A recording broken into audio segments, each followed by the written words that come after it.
अगली गाथाओं में आचार्य प्रवर कुंद कुंद स्वामी जीव पुद्गल के परिणमन में निमित्त नैमित्तिक भाव को दर्शा रहे हैं। जीव और पुद्गल के परिणमन में निमित्त और नैमित्तिक भाव, बहुत बढ़िया सिद्धांत सामने आ रहा है। जीव और पुद्गल के परिणमन में जीव परिणमन करता है, पुद्गल भी परिणमन करता है। इन दोनों परिणमन में निमित्त नैमित्तिक भाव क्या है?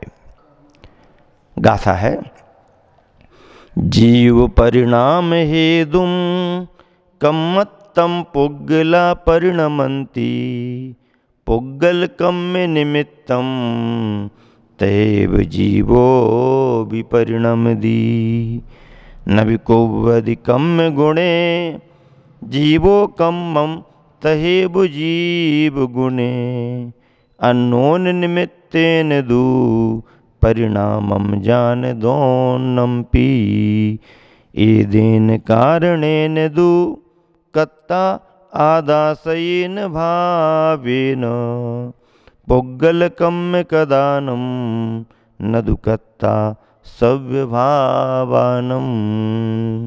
तीनों गाथाएं एक साथ ली गई हैं।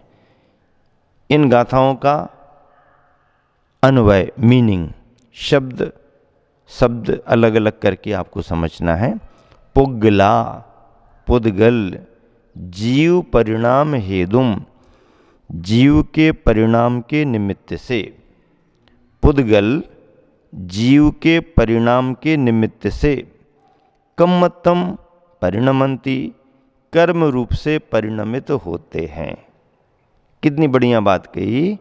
पुद्गल जीव के परिणाम के निमित्त से कर्म रूप से परिणमित होते हैं। तहेव इसी प्रकार जीवो भी, जीव भी पुद्गल कम्य निमित्तम पुद्गल कर्म के निमित्त से, जीव भी पौद्गलिक यानी पुद्गल कर्म के निमित्त से रागादि भाव रूप से परिणमदि परिणमन करता है। जीव भी जो रागादि भाव रूप परिणमन करता है वह पुद्गल कर्म के निमित्त से करता है, क्योंकि कर्म का उदय है तभी राग परिणाम आएगा। जीवे जीव कम गुणे कर्म के गुणों को न विकुब्बदी नहीं करता है। जीव कर्म के गुणों को न विकुब्बदी नहीं करता है। तहेव इसी प्रकार कम्मम कर्म जीव गुणे जीव के गुणों को नहीं करता है। जीव पुद्गल के गुणों को नहीं करता, पुद्गल जीव के गुणों को नहीं करता, निमित्त से परिणमन करता है। जीव स्पर्श रसगंध वर्ण का करता नहीं। जीव किसी भी अवस्था में स्पर्श रसगंध वर्ण का करता नहीं, और पुद्गल किसी भी अवस्था में ज्ञान दर्शन रूप गुण का करता नहीं। दू परंतु अन्नोन निमित्तेन, एक दूसरे के निमित्त से, अन्नोन निमित्तेन एक दूसरे के निमित्त से, दोनम्पि इन दोनों के परिणामम जान परिणाम जानो, परिणाम जानो। एदेन कारणेन दू इस कारण से सिद्ध है कि, इस कारण से इस हेतु से सिद्ध है कि आदा आत्मा सयेन भावेन अपने ही भावों का कर्ता करता है, परंतु पुग्गल कर्म कदानम पुद्गल कर्म से किए गए सभ्य भावानम समस्त भावों का कर्ता ना करता नहीं है। बहुत बढ़िया बात कही, विचारणी बात है। क्या कहा यहाँ पर? अर्थ देखो, सारांश समझो। जीव के राग द्वेष परिणामों का निमित्त पाकर राग द्वेष परिणाम किस में होते हैं? बोलो। राग द्वेष परिणाम किस में होते हैं? जीव में होते हैं। जीव के अलावा राग द्वेष परिणाम पुद्गल में, धर्म अधर्म आकाश काल, 6 द्रव्यों में से 5 द्रव्य में राग द्वेष होता है क्या परिणाम? हो ही नहीं सकता, क्योंकि राग द्वेष रूप परिणाम होना एक चैतन्य स्वभावी जीव का काम है। विभाव भाव, धर्म अधर्म आकाश काल में विभाव है ही नहीं। धर्म द्रव्य किसी अवस्था में विभाव परिणमन करता क्या? अधर्म आकाश काल किसी अवस्था में विभाव परिणमन करता क्या? नहीं करता। 6 द्रव्य में 2 द्रव्य ही स्वभाव विभाव परिणमन में आते हैं, जीव पुद्गल। पुद्गल का विभाव परिणमन उसके स्निग्ध रूक्ष गुणों के कारण होता है, और जीव का विभाव परिणमन उसके राग द्वेष निमित्त से होता है। पुद्गल में जो विभाव परिणमन हो रहा है वह किम निमित्तक है? पुद्गल में जो विभाव परिणमन हो रहा है वह किम निमित्तक है? वह स्निग्ध रूक्ष गुण निमित्तक है। द्वदिकादि गुणा नाम तू। और जीव में जो विभाव परिणमन हो रहा है वह किम निमित्तक है? मूल में तो राग द्वेष ही है। बीज के रूप में, भाव कर्म के रूप में तो राग द्वेष ही है। और यह राग द्वेष किस में होता है? जीव के अंदर ही होता है। जीव के अंदर राग द्वेष है। पुद्गल में, जड़ में राग द्वेष नहीं है। जड़ के प्रति राग द्वेष हम कर सकते हैं। जड़ के प्रति जीव राग द्वेष कर सकता है, जीव के प्रति राग द्वेष कर सकता है, जड़ के प्रति राग द्वेष करता है, लेकिन राग द्वेष जीव में होता है। पुद्गल में राग द्वेष नहीं है। पुद्गल में राग द्वेष नहीं, जीव के अंदर राग द्वेष का परिणमन है। तो जीव के राग द्वेष परिणामों का निमित्त पाकर परिणाम मूल में निमित्त बनते हैं। जीव के राग द्वेष परिणामों का निमित्त पाकर, जैसे पुद्गल द्रव्य कर्मत्व रूप परिणमन करता है। कर्म की परिभाषा ये है, कर्म की परिभाषा ही यही है कि जीव के राग द्वेषादि परिणामों के निमित्त से पुद्गल की वर्गनाएं कर्म रूप परिणमन करने लगती हैं। पुद्गल की वर्गनाएं कर्म रूप परिणमन करती हैं। हमारा राग द्वेष निमित्त ना बने तो हमारे को कोई भी पुद्गल की वर्गना ना अच्छी है ना बुरी है। पुद्गल की वर्गना स्वयं चला करके किसी को कोई फल नहीं देती है, उसमें फलदान की शक्ति आती ही नहीं है। जीव के राग द्वेष परिणाम का निमित्त बना, पुद्गल की वर्गना ने कर्म का रूप लिया, और कर्म का रूप लिया तो फिर फल देना भी शुरू कर दिया।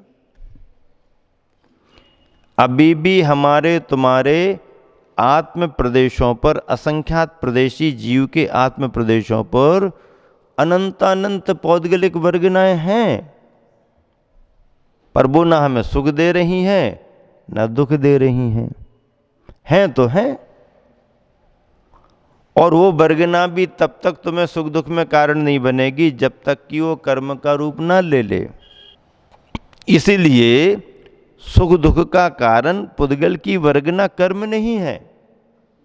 यथार्थ में तो हमारे परिणाम ही सुख दुख का कारण है, जिन परिणामों से पुद्गल की वर्गना कर्म बनती है और कर्म उदय में आकर के सुख दुख रूप फल देते हैं।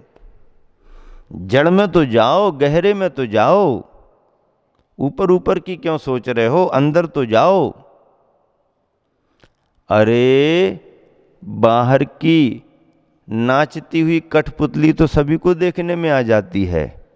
अरे ऐसा ऐसा ऐसा कठपुतली का नृत्य सभी देख लेते, लेकिन कठपुतली का नृत्य कराने वाला कौन है? कठपुतली अपने आप नाच रही क्या है? कठपुतली नाच रही क्या? नहीं। हाँ, डोरी किसके हाथ में है? कलाकार के हाथ में है। तो ऐसे ही बाहर से तरह तरह के ये सभी दिखाई देते हैं, लेकिन इन सब का अंतरंग कारण क्या है? अंतरंग कारण तो कर्म है। क्या है? कर्म। जैन सिद्धांत कर्मवादी है, कर्मवादी है जैन सिद्धांत।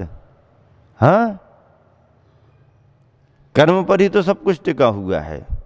किसी ने कहा ईश्वर के द्वारा होता है, किसी ने कहा समय के अनुसार काल के अनुसार होता है, किसी ने कहा भाग्य में जो होगा। अरे ईश्वर काल और भाग्य करेगा क्या? जो तुम्हारा कर्म है उसी के अनुसार तुम्हें फल मिलेगा। पुरुषार्थ से हम अपने अतीत को सुधार सकते हैं और भविष्य को अच्छा तैयार कर सकते हैं, पर उसमें भी हमारा पुरुषार्थ उतना ही काम करेगा जितना हमारा अंदर का कर्म साथ देगा। अंदर का कर्म तुम्हारा विपरीत है तो बाहर का पुरुषार्थ भी तुम्हें साथ देने वाला नहीं। द्वारिका जलने लगी, आग को बुझाओ, आग को बुझाओ, आग को बुझाओ। ठीक है, बुझाओ, लाओ पानी, लाओ पानी, लाओ समुद्र से पानी, लाओ समुद्र से पानी लाओ। पानी से आग बुझती है? बुझती कि नहीं बुझती? फिर जब पानी से आग बुझती है तो उसी पानी से आग क्यों भड़क रही थी? जब तीव्र कर्म का उदय आता है, अशुभ कर्म की तीव्रता में पानी भी पेट्रोल का काम करने लगता है। पुरुषार्थ उनने किया, पर पुरुषार्थ उनके लिए फलदायी नहीं हुआ। चलो अब सभी झुलस रहे, सभी हो रहे, चलो रथ में बिठाल के माता पिता को तो निकाल लो, बिठाल लो। चलो वो वाला गेट खुला हुआ है उसमें से निकल जाएंगे, चलो भागो भागो जल्दी निकलो जल्दी।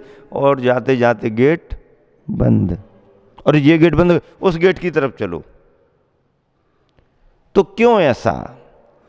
कर्म की जब विपरीतता आती है तो सारे दरवाजे बंद होने लगते हैं, और जब शुभ कर्म पुण्य कर्म का उदय आता है तो बंद रहने वाले दरवाजे भी खुलने लगते हैं, खुलने लगते हैं। बंद हुए दरवाजे भी खुलने लगते हैं। हाँ, तो इसीलिए क्या कह रहे हैं कि जीव के राग द्वेष परिणामों का निमित्त पाकर जैसे पुद्गल द्रव्य कर्मत्व रूप परिणमन करता है, वैसे ही पौद्गलिक कर्मों के उदय का निमित्त पाकर जीव रागादि रूप परिणमन करता है। उदय पाकर क्रोध कर्म का उदय आएगा, गुस्सा आपको आएगी। मान कर्म का उदय आएगा, मान के परिणाम होंगे। जीव परिणमन करेगा, परिणमन करेगा ये सिद्धांत है। परिणमन करे ही ऐसी मजबूरी नहीं है। परिणमन करेगा, कर सकता है, करता है, अज्ञानता में करता है, लेकिन ज्ञानी पने का भाव आ जाए तो क्रोध कर्म का उदय आने पर भी शांत। मान लीजिए कोई अपशब्द बोल रहा है, अंदर से क्रोध कर्म का उदय आ रहा है और वो कर्म कह रहा है कि गुस्सा करो, तो कमजोर आदमी चपेट में आ जाएगा। लेकिन जिसने ठान लिया है नहीं कुछ भी नहीं, कोई जवाब नहीं देना, कोई प्रतिकार नहीं करना। एक कर्म का उदय आ रहा है, इसको समझना है, इसको समझना है। तो फिर क्या होगा? हंसते हंसते हंसते हंसते नमस्ते कर लेगा, जाओ निकलो, हंसते हंसते झेल लेगा, शांत परिणामों से उसे निकाल देगा। यही ज्ञानीपना है।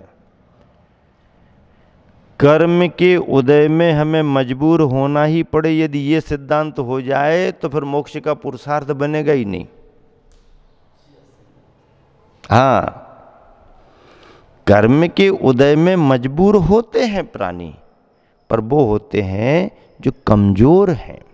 ज्ञानीपने के भाव में आ जाए तो वही व्यक्ति उन परिणामों को देखते देखते हंसते हंसते टाल सकता, निकाल सकता है। यही पुरुषार्थ है। तथापि जीव कर्म के गुण रूपाधिक को स्वीकार नहीं करता। पुद्गल कर्म के उदय का निमित्त पाकर के जीव राग द्वेषादि परिणाम रूप परिणमन तो करता है, रागादि रूप परिणमन करता है। तथापि जीव कर्म के गुण जो रूपाधिक को स्वीकार नहीं करता। कर्म तो स्पर्श रस गंध वर्ण वाला है ना, पौद्गलिक है कर्म, कर्म पौद्गलिक है, स्पर्श रस गंध वर्ण वाला है। तो भले ही उस कर्म से प्रभावित होकर के जीव राग द्वेष करने लगे, लेकिन वह स्पर्श रसगंध वर्ण रूप कार्य को नहीं करता, उसका करता नहीं।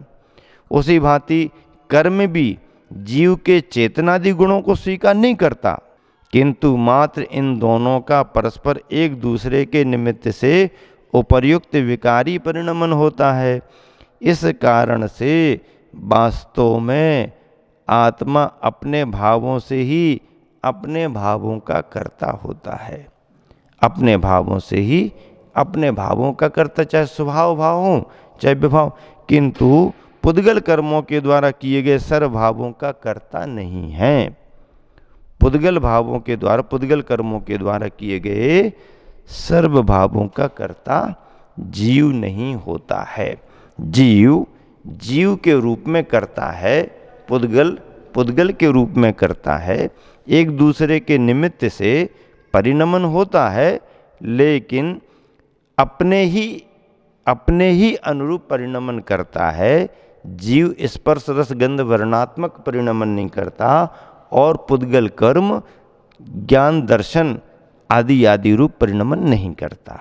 अब जीव की बात करो तो जीव का को ले लो, और अजीव की बात करो धर्म धर्म आकाश काल सब ले लो। जीव अजीव, जीव अजीव ही बस, इसी का तो विस्तार है। इस तरह से ये व्याख्या यहाँ पर हुई। शेष विषय आगे बढ़ेगा।